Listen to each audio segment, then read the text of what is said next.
اور بندے حاضر ہوتے ہیں۔ حضرت ایوب علیہ السلام کے پاس جتنا تھا شاید اس دنیا میں اتنا کسی کے پاس نہیں ہوگا، اتنا مال اللہ نے انہیں عطا کیا، مگر وہ شکر کے لیے رات کھڑے ہوتے تو صبح ہو جاتی۔ اللہ تعالیٰ ان کو دکھا کر فرشتوں پر رشک فرماتا تھا، اے فرشتوں دیکھو میرا بندہ، میں نے اسے سب دیا ہے پھر بھی میری عبادت میں کمی نہیں کرتا۔ فرشتوں نے کہا کہ مولا اگر تو اس سب سے لے لے گا تو شکر کرے گا یہ بندہ تیرا؟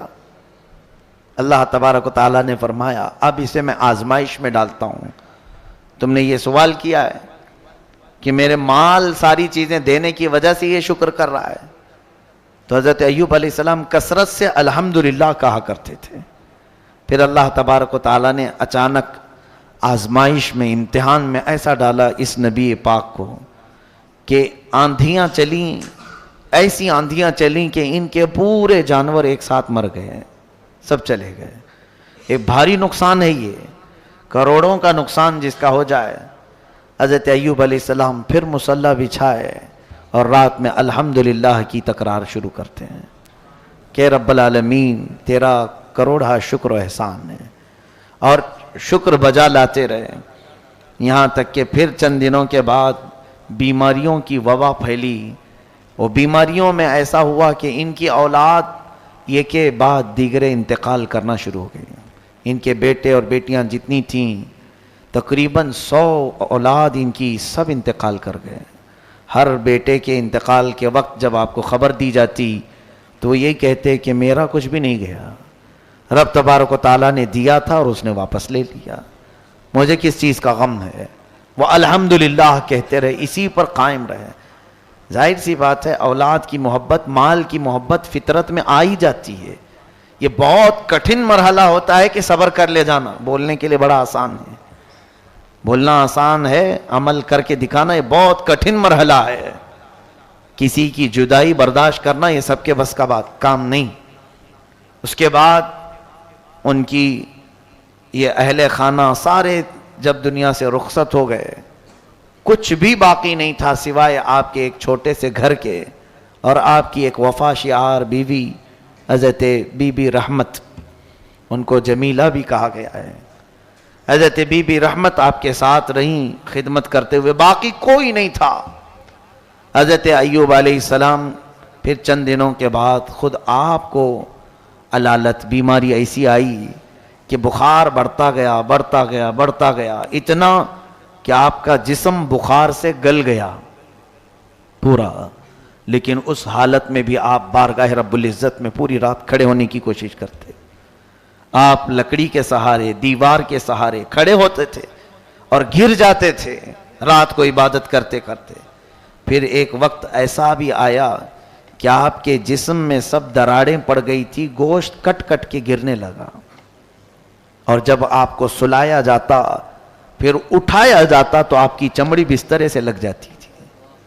جسم مبارک میں اس قدر گلن آ گئی تھی، یعنی گل گیا تھا بخار کی تپش سے، گرم سے۔ اس حالت میں آپ سوئے رہے، پھر اب کھڑے ہونے کی بھی طاقت نہیں تھی، تو لیٹے ہوئے اپنی زبان سے الحمدللہ الحمدللہ کہتے رہے، ایک دن بھی شکایت نہیں کی، ایک دن بھی نہیں کہا میرا تو سب لٹ گیا، میں کیا تھا، کیسا تھا، کہاں آ گیا، کچھ بھی نہیں۔ اس حالت میں بھی بستر پر رب تبارک و تعالیٰ کے شکر میں مصروف ہے۔ اسی لیے تو صبر اور شکر یہ دو چیزیں بہت ہلکی چیزیں ہیں کہنے کو، لیکن عمل میں اتنی ہی بھاری ہیں، بہت بھاری ہیں۔ صبر کر لے جانا اور شکر کر لے جانا یہ اولیاء اکرام، انبیاء اکرام کی اعلیٰ عادتوں میں سے ہے۔ اگر کسی کو لگ گئی یہ عادتیں، سمجھ لو کہ وہ بہت بڑا مقام حاصل کر لیا، بہت بڑا مقام حاصل کیا، ورنہ ہر ایک کے بس کی بات ہے ہی نہیں ہے۔ میرے عزیزو، سیدنا ایوب علیہ السلام اسی حالت میں سوئے رہے۔ پھر ایک وقت ایسا آیا کہ آپ کی زبان کٹ گئی، زبان کٹ گئی جگہ جگہ سے، زبان ہلتی نہیں تھی۔ اس حالت میں بھی ان کی وفا شعار خاتون حضرت بی بی رحمت انہیں چھوڑ کر نہیں گئیں۔ اس خاتون کو ہماری عورتیں آئیڈیل بنا لیں، نمونہ بنا لیں۔ آج اگر تمہارا شوہر صحیح سلامت ہے، تمہیں دیکھ رہا ہے، کما رہا ہے، تو اس کے آگے پیچھے گھوم رہی ہو. جہاں اس کی نوکری چھوٹی، جہاں اس کی صحت میں کمی آئی، تم فوراً شکایتیں شروع کرتی ہو، اور پھر کوشش میں یہ لگی رہتی ہیں کسی بھی طرح سے بھاگ جائیں چھوڑ کر کے. کچھ نہیں کرتا ہے. اس کی صحت مندی کے دنوں میں تو کچھ کیا اس نے. اگر آج اس پر کوئی چیز آفتیں آ گئی ہیں، بارگاہ رب العزت میں دعا کرو کہ مولا اس پر آئی ہوئی بلائیں ٹال دے. اللہ تعالی بیوی کی دعا سے شوہر کو صحیح فرماتا ہے، لیکن ناشکری بیویوں سے نہیں. اور حدیث پاک میں یہ بھی ہے، حضور صلی اللہ علیہ وسلم فرماتے ہیں میں نے جہنم میں اکثر عورتوں کو دیکھا معراج کی رات میں. صحابہ سے صحابیات اس وقت جو موجود تھیں حضور سے پوچھتی ہیں یا رسول اللہ کیوں عورتیں زیادہ کیوں تھیں؟ اللہ کے نبی فرماتے ہیں یکفرن العشیر، کہ وہ اپنے شوہروں کی ناشکری بہت کرتی ہیں. ناشکری. اور حضور نے یہ لفظ بھی بتا دیا حدیث پاک میں کہ زندگی بھر اس کے ساتھ اس کا شوہر اچھا کرتا ہے، کبھی اس کی خواہش کے مطابق کوئی کام نہیں کیا تو وہ پورے کاموں کو یوں کہہ دیتی ہے کب تم نے میرے ساتھ اچھا کیا. یہ جملہ اس کو جہنم میں لے جائے گا. یہ تو عادت سی بنی ہوئی ہے گھروں میں. میری بہنیں، عزت مآب خواتین، ان تمام چیزوں سے پرہیز کرو. تمہاری زبان جو اس طرح سے بے لگام ہے آج، یہ دوزخ میں جانے کا سبب بن سکتی ہے. اپنے شوہر کے متعلق اللہ تعالیٰ نے جب یہ تمہارا جوڑا لکھ دیا ہے، صبر کر لے جاؤ، بہت بڑا تمہارے لیے اجر ہے. ظاہر سی بات ہے آج تمہارا شوہر جیسا بھی ہوگا فرعون تو نہیں ہوگا. فرعون تو نہیں ہوگا. فرعون حضرت آسیہ کو سلاتا تھا اور ان کی ہتھیلیوں میں میخ مارتا تھا، کیلیں ٹھوکتا تھا، اور پھر ان کے سر کی چوٹی کے بال سے چھت کو لٹکا دیتا تھا. دن بھر وہ بالوں سے لٹکی رہتی تھی. اس قدر ظلم کرتا تھا سیدہ آسیہ پر. کس لیے؟ کہ وہ حضرت موسیٰ علیہ السلام پر ایمان لائی تھی، اور اسی حالت میں ان کو شہید کر دیا. اس نے مار کر کے ٹکڑے کر کے شہید کیا سیدہ بی بی آسیہ رضی اللہ تعالیٰ نے.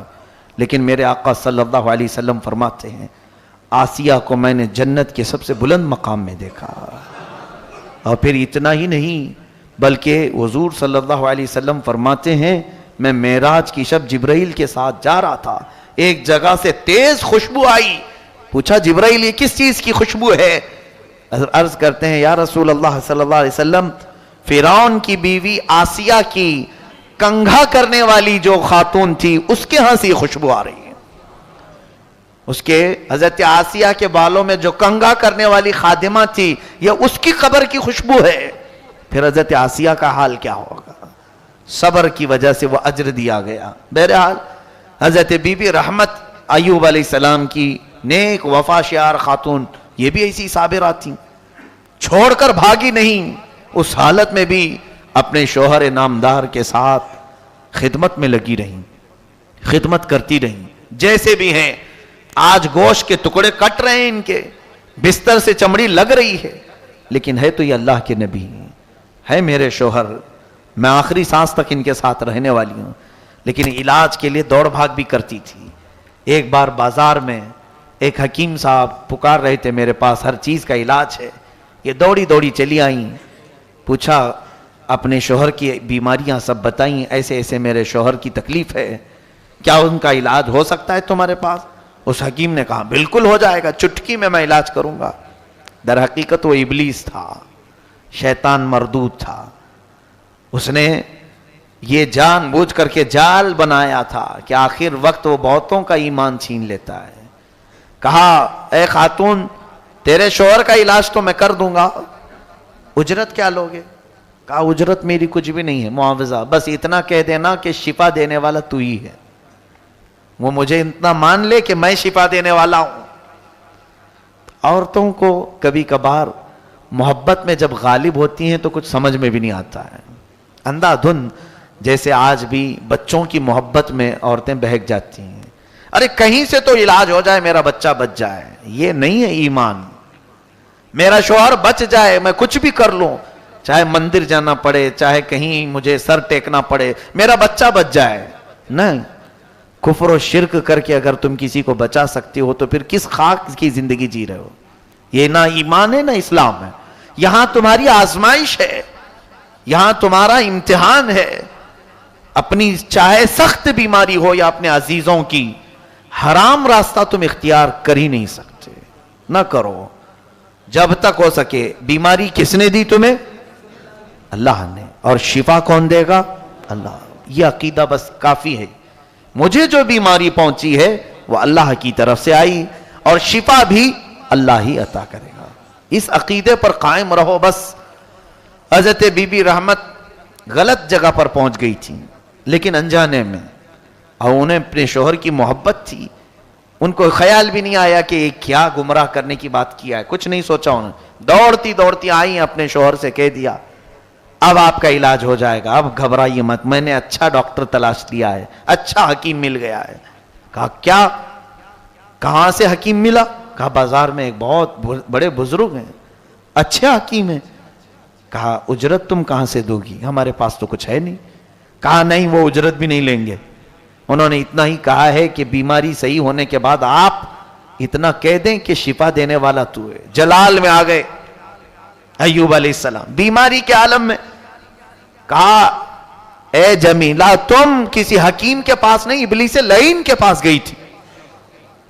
اللہ کی قسم, سنو ایوب علیہ السلام قسم کھاتے ہیں, اللہ کی قسم اگر میں صحیح ہو گیا تو تجھے 100 کوڑے ماروں گا.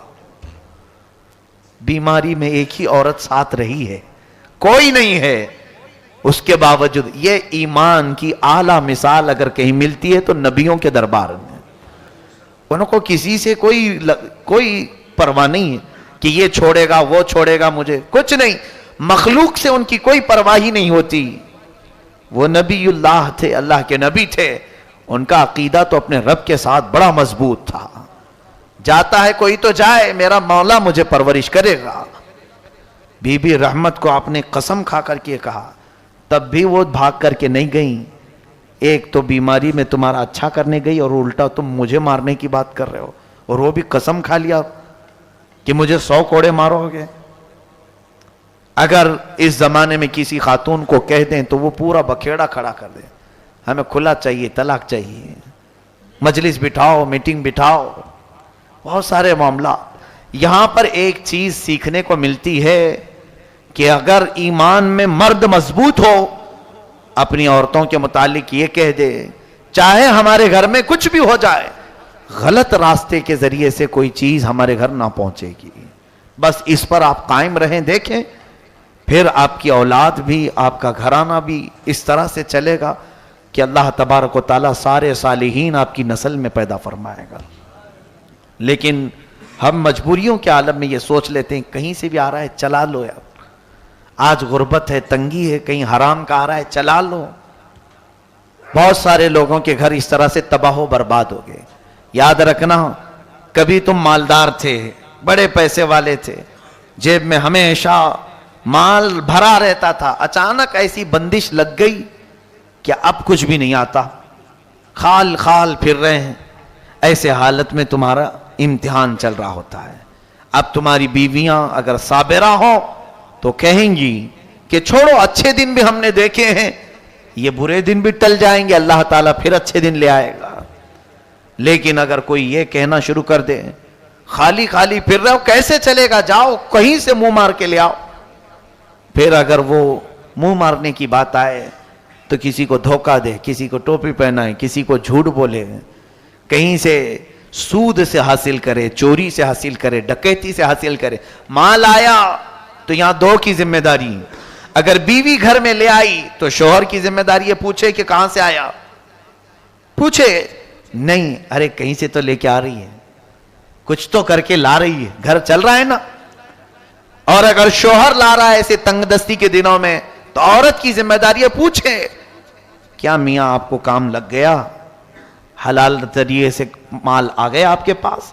کیونکہ یہ وقت, یہ سچویشن ایک دوسرے کا مدد کا ہوتا ہے, تعاون کا ہوتا ہے. جب غربت اور تنگ دستی ہمارے اوپر چھا جائے, کہیں سے آمدنی کے ذرائع نہیں نظر آ رہے ہیں, تو اس وقت دونوں کی ذمہ داری ہوتی ہے ایک دوسرے کا تعاون کریں, اور پھر جانچ پڑتال بھی کرتے رہیں. اتنے دن سے تو سوکھا سوکھا تھا, اب کہاں سے آ گیا, کہیں کوئی غلط راستے سے تو نہیں آیا. کیونکہ اچھے دنوں میں غلط راستے پر جانے کے چانسز کم ہوتے ہیں، غربت اور تنگ دستی میں غلط راستے پر جانے کے بہت چانسز ہوتے ہیں۔ چور اکثر مال سے پریشان ہو کر کے کرتے ہیں، جسم کا دھندا کرنے والے غربت سے تنگ آ کر کے کرتے ہیں، ڈکیتی کرنے والے، اپنا جسم بیچنے والے، یہ تمام جو گناہ آج منظر عام پر آتے ہیں، اس کے پیچھے اگر کوئی سبب ہوتا ہے تو وہ تنگ دستی ہے، غریبی، پیٹ، بھوک انہیں لے آتی ہے۔ بہت سارے کاموں میں کئی ایسے مسلمان بچیاں اور مسلمان بچے چلے گئے، بہت سارے کس کام میں لگے ہیں، معاذ اللہ رب العالمین۔ پچھلے سال کی بات ہے، مجھے ایک صاحب نے بتایا تھا کہ یہ اپنے جسم کو بیچنے کے کام شروع کر چکے ہیں، کہ انہیں اس کی نمائش کے، اس کے استعمال کے اچھے خاصے پیسے دیے جاتے ہیں۔ اے میرے عزیزو، کہ اللہ تعالیٰ کی یہ امانت تمہیں اس کام کے لیے استعمال کے لیے دیا ہے مولا نے، اس غلیظ کام کے لیے، جس میں اگر تمہارے عیب رب تبارک تعالیٰ کھولے تو معاشرے میں رہنے کے قابل نہ ہو۔ اللہ تعالیٰ ہماری تنگ دستی اور غربت میں ہماری حفاظت فرمائے۔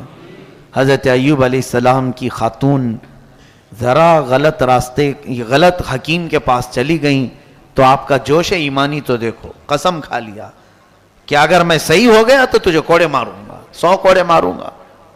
انہوں نے توبہ کر لیا، نہیں مجھ سے بھول ہو گئی، میں آپ کی محبت میں سمجھ ہی نہیں پائی کہ وہ کیا کہا۔ خیر اللہ نے مجھے ہدایت دی آپ کے ذریعے سے، شکر بجا لائی، پھر بھی چھوڑ کر کے نہیں گئی۔ اب دیکھیں، اب پوزیشن یہ آئی کہ حضرت ایوب علیہ السلام کے ذکر کرنے کے لیے جو زبان تھی وہ زبان بھی لڑکھڑا گئی۔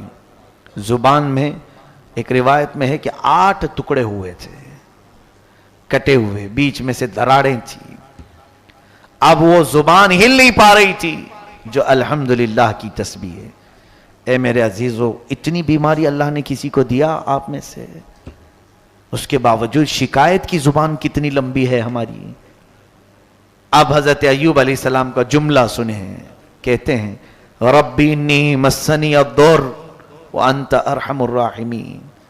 اے اللہ، یہ ضر، یہ تکلیف میری زبان کو لگ تو رہی ہے، لیکن تو ارحم الراحمین ہے، تو سب سے زیادہ رحم کرنے والا ہے۔ اتنا ہی جملہ میرے مولا کو بھا گیا۔ اللہ فرماتا ہے فَاسْتَجَبْنَا لَهُ فَكَشَفْنَا مَا بِهِ مِنْ ضُرٍّ، ہم نے فوراً قبول کر لیا اور جو کچھ اسے تکلیف پہنچی تھی سب دور کر دیا۔ کیسے؟ اللہ تعالیٰ فرماتا ہے اُرْكُضْ بِرِجْلِكَ، اے ایوب اپنا پیر ہلاؤ، پیر زمین پر مارو۔ آپ نے پیر زمین پر مارا تو ایک نہر اس میں سے جاری ہوئی، ایک بڑی نہر وہاں سے کھل گئی۔ اللہ کا حکم ہوا اس نہر کے پانی سے نہا لو۔ حضرت بی بی رحمت نے انہیں نہلایا، نہا کر کے جیسے ہی فارغ ہوئے تو دیکھا بدن سے ساری بیماریاں ختم ہیں۔ اللہ جو بیماری دیتا ہے وہی صحت دینے پر بھی قادر ہے۔ بالکل آن واحد میں ایوب علیہ السلام کو صحت کاملہ ملی، تندرستی آئی۔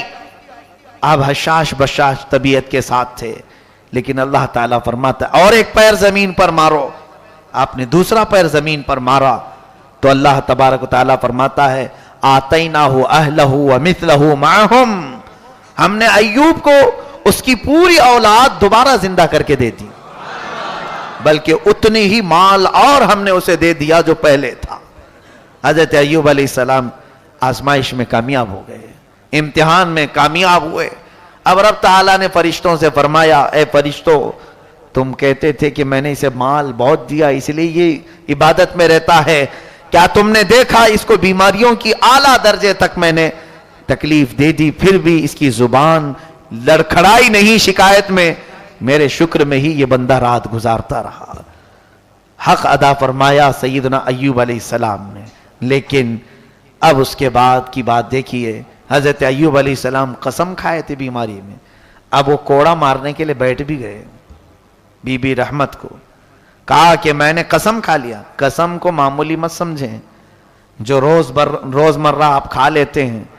قسم کھانے کے بعد اگر کوئی پوری نہیں کیا تو قرآن کا حکم سنیے فَكَفَّارَتُهُ إِطْعَامُ عَشْرَةِ مَسَاكِينَ، پھر اسے 10 مسکینوں کو کھانا کھلانا پڑے گا، یا پھر کپڑے پہنانے پڑیں گے، او کسوتہم او تحریر رقبہ، فَمَن لَّمْ يَجِدْ فَصِيَامُ 3 أَيَّامٍ، اور اگر 10 مسکینوں کو کھانا نہیں کھلا سکتا تو قسم توڑنے کے کفارے میں اسے 3 روزے رکھنے پڑیں گے۔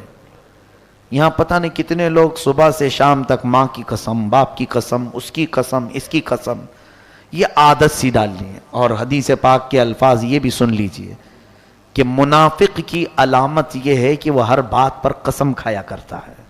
منافق کی علامت کہ وہ اپنے کاروبار میں بیچنے کے لیے قسم کھا کر کے بیچتا ہے۔ لا تجعلوا اللہ عرضۃ لایمانکم، اللہ کو اپنی قسموں کا نشانہ نہ بناؤ، اللہ فرماتا ہے۔ قسم کھانے کی جو ضرورت ہے وہ بہت الگ چیز ہے، جہاں یقینی بات کہی جاتی ہے وہاں پر قسم یاد کی جاتی ہے۔ اب سنیے، نبی کی قسم ایسے نہیں ہوتی کہ کھا لیے اور چھوڑ دیے، ایسا تو چلتا رہتا ہے نہ، اس کو پورا کرنے کے لیے بیٹھے۔ اب 100 کوڑے عورت کو ماریں گے تو مری جائے گی۔ بی بی رحمت اور اتنی وفا شعار خاتون کی بیماری میں بھی ساتھ نہ چھوڑی، لیکن کیا ہے، حضرت ایوب علیہ السلام نے جو کوڑے مارنے کی قسم کھائی اس کو پورا کرنے بیٹھے ہی تھے کہ اللہ تعالیٰ کو رحم آیا۔ مولا تعالیٰ نے جبرائیل امین کو بھیجا، کہا ہے جبرائیل جاؤ، میرا بندہ اپنی قسم پوری کر کے رہے گا، کیونکہ انہوں نے قسم یاد کی، قسم کھایا ہے تو یہ پوری کر کے رہیں گے۔ ان سے کہہ دینا خذ بیدک ضغطا فاضرب بہ ولا تحنث انا وجدناہ صابرا۔ اللہ فرماتا ہے ایوب سے کہنا ایک جھاڑو لے لے جس میں 100 کاڑیاں ہوتی ہیں، ایک بار بی بی رحمت کو مار دے، اس کی قسم پوری ہو جائے گی 100 کوڑے کے برابر۔ یہ رب تبارک و تعالی ہے، جب وہ چاہے اپنے معاملات میں تخفیف اور آسانی بھی فرما دے۔ ویسے ہم گناہوں کے بوجھ اٹھا کر کے لے جاتے ہیں۔ آج قرآن کی ایک آیت میں پڑھ رہا تھا جس میں اللہ تبارک و تعالی فرماتا ہے وَسِيقَ الَّذِينَ كَفَرُوا إِلَى جَهَنَّمَ زُمَرًا، کھینچ کر کے لایا جائے گا کافروں کو، حَتَّى إِذَا جَاءُوهَا فُتِحَتْ أَبْوَابُهَا، جب وہ قریب آئیں گے دروازے کھول دیے جائیں گے۔ وَقَالَ لَهُمْ خَزَنَتُهَا، اور جہنم کے جو دربان کھڑے ہوں گے وہ ان سے کہیں گے، کافروں سے، جہنمیوں سے، أَلَمْ يَأْتِكُمْ رُسُلٌ مِّنْكُمْ، کیا تمہارے پاس اللہ کے رسول نہیں آئے تھے؟ یتلون علیکم آیات ربکم، تمہارے سامنے وہ تمہارے رب کی آیتیں تلاوت نہیں کرتے تھے؟ وینذرونکم لقاء یومکم ھذا، اور یہ قیامت کے دن سے تمہیں نہیں ڈراتے تھے؟ یہ جہنم کے دربان پوچھ رہے ہوں گے، کھینچ کر کے جن جن کو لایا جائے گا۔ اب وہ کیا کہیں؟ قالوا بلا ولکن حقت کلمۃ العذاب علی الکافرین، کہیں گے ہاں آئے تو تھے لیکن کیا کریں، افسوس کہ عذاب ہم پر مسلط ہو گیا ہے۔ پھر کہا جائے قیل ادخلوا ابواب جہنم خالدین فیہا، ان سے کہا جائے گا داخل ہو جاؤ جہنم میں، ہمیشہ تم کو یہاں رہنا ہے، نکلنا نہیں اب یہاں سے۔ پھر دوسری آیت وسیق الذین اتقوا ربهم الی الجنۃ زمرا، کچھ متقی پرہیزگاروں کو بھی کھینچ کر کے جنت پہ لے آیا جائے گا، ان کو بھی پکڑ کر کے لے جانے کی بات ہے۔ یہ بعض بندے ہیں جنت میں ان کو کھینچ کر کے لے جایا جائے گا، کیونکہ وہ کہیں گے ہم جنت کے لیے عبادت نہیں کرتے تھے، ہم اللہ کے لیے کرتے تھے۔ کچھ ایسے مخلص بندے ہوں گے، اللہ تعالیٰ ان کو فیصلہ سنا دے گا جاؤ تم نے جو عبادت کی اس کے بدلے میں تمہیں جنت ہے، وہ کھڑے ہو جائیں گے میدان میں محشر میں، نہیں ہم جنت کے لیے نہیں عبادت کرتے تھے، ہم تیری رضا کے لیے کرتے تھے۔ تب حکم ہوگا پکڑ کر کے لے جاؤ ان کو۔ وسیق الذین اتقوا ربهم الی الجنۃ زمرا حتی اذا جاءوها فتحت ابوابها، اب جب یہاں آئیں گے تو اس کے بھی دروازے ان کے لیے کھول دیے جائیں گے۔ وقال لهم خزنتها، اب جنت کے جو دربان فرشتے ہیں وہ کیا کہیں گے؟ سلام علیکم طبتم فادخلوها خالدین، تم پر سلامتی ہو، مبارکبادی ہو، اے جنتی ہو، آؤ اندر اور ہمیشہ ہمیشہ کے لیے رہ جاؤ۔ اب پھر وہ کیا کہیں گے جنتی؟ وقالوا الحمدللہ، وہ کہیں گے اللہ کا شکر ہے، ہم سے اللہ نے بڑی آفت کو دور کر دیا۔ اب یہ تفسیر میں بتاؤں، اس آیت کو پڑھتے وقت میدان میں کھڑے ہیں، اعمال دیے جا رہے ہیں، بندہ جو ہے اپنے اعمال پڑھنے میں مصروف ہے، تو جیسے ہی نیکیاں پڑھنے کا حکم دیا جاتا ہے پہلے اس کو، تو اپنی اچھائیاں پڑھتا رہتا ہے۔ یوم تبیض وجوہ، یہ بھی قرآن میں، اس کا چہرہ ایک دم چمک جائے گا، یعنی سفید، اور اس کے بعد وہ ہنستا مسکراتا پڑھتا جا رہا ہے۔ رب تبارک و تعالی اس سے پوچھتا ہے، یہ تیرے اعمال جو تو نے پڑھا تو اس سے خوش ہے؟ وہ کہتا ہے ہاں مولا خوش ہوں۔ اللہ فرماتا ہے میں نے قبول کر لیا ہے، یہ تیری نیکیاں قبول کر لیا، اس لیے اس میں ہے یہ۔ اچھا اور آگے پڑھ، پھر آگے پڑھے گا، اب اس کی برائیاں شروع ہو جائیں گی۔ اب جب برائیاں پڑھنے لگے گا، تسود وجوہ، کالا ہونے لگے گا چہرہ، شرمندہ ہونے لگے گا، اب اس کے ہاتھ پیر کانپنے لگیں گے۔ رب تبارک و تعالیٰ فرماتا ہے کیا ہوا؟ ان تمام چیزوں سے تجھے پریشانی ہو رہی ہے؟ وہ رونے لگے گا اور سر نہیں اٹھائے گا، اے رب العالمین مجھے ایسا لگتا ہے کہ میری نیکیوں پر یہ بھاری ہو جائیں گے، یہ غالب آ جائیں گے۔ رب تبارک و تعالیٰ فرماتا ہے اب یہی چیز میں بتانا چاہتا ہوں کہ وہ قادر مطلق ہے، جب جسے جیسا چاہے حکم فرمائے۔ اب اس کے بعد ارشاد فرماتا ہے اے فرشتوں اس کا نامہ اعمال لے لو، فرشتے لے لیں گے اور اس کے بعد پھر اسے دیں گے، پھر پڑھ، اب پڑھنے لگے گا، اللہ تبارک و تعالیٰ اس کی پوری برائیاں مٹا چکا ہوگا۔ یمحو اللہ ما یشاء ویثبت، یہ بھی ہے اللہ جو جو چاہے گا وہ مٹا دے گا اور جتنا چاہے گا اتنا باقی رکھے گا۔ اب پھر اس سے کہا جائے گا پڑھو، وہ کہے گا مولا ابھی جو پڑھ رہا تھا وہ کہاں چلی گئی، جو میری برائیاں تھیں وہ کہاں چلی گئی؟ تو رب تعالیٰ فرماتا ہے وہ میرے غفران، میری مغفرت میں چلی گئی، میں نے تیرے ساتھ رحم کا معاملہ کیا، اس لیے کہ دنیا میں تو مجھے غفار کہا کرتا تھا، تو دنیا میں مجھے ستار کہا کرتا تھا۔ میرے عزیزو یہاں پر حضرت ایوب علیہ السلام کی بیوی پر بڑا حکم تھا 100 کوڑے مارنے کا، لیکن اللہ نے اس کو تخفیف میں لایا، آسانی پیدا کی۔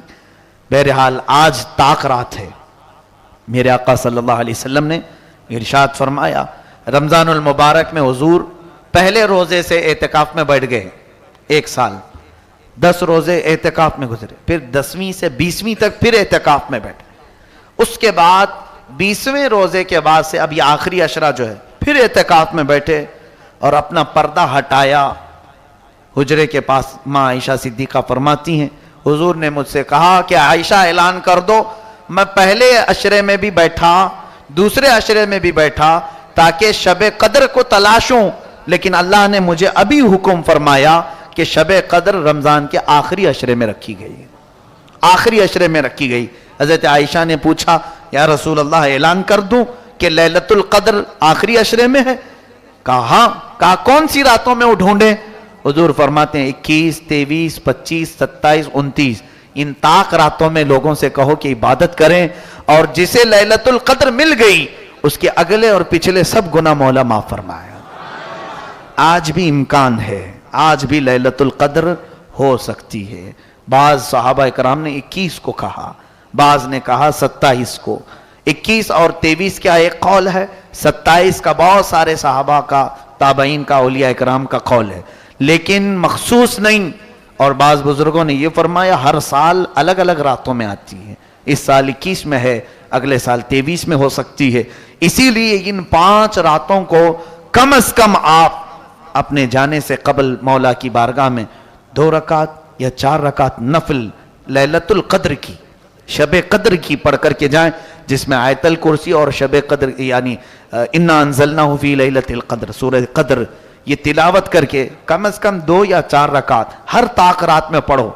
اور ایک دوسرا کام یہ بھی ہے کہ جو عشاء کی نماز جماعت سے پڑھا اور جو فجر کی نماز جماعت سے پڑھا اس کے متعلق فرمایا گیا اسے پوری رات جاگنے کا ثواب دیا جائے گا۔ تو یہ راتوں میں اس کا بھی اہتمام کرو کہ تمہاری عشاء کی جماعت اور فجر کی جماعت چھوٹنے نہ پائے۔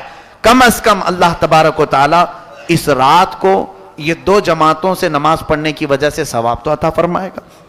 اس کے علاوہ ہو سکے تو ان 5 راتوں کو بیدار ہونے کی کوشش کرو، اس لیے کہ سال بھر آپ کو نہیں جاگنا ہے، سال بھر نہیں ہے، یہ صرف 5 راتوں کی بات میں کرتا ہوں۔ ان 5 راتوں کو بیدار کرو، ان راتوں کو روشن کرو تسبیح سے، ذکر سے، عبادت سے، تلاوت سے۔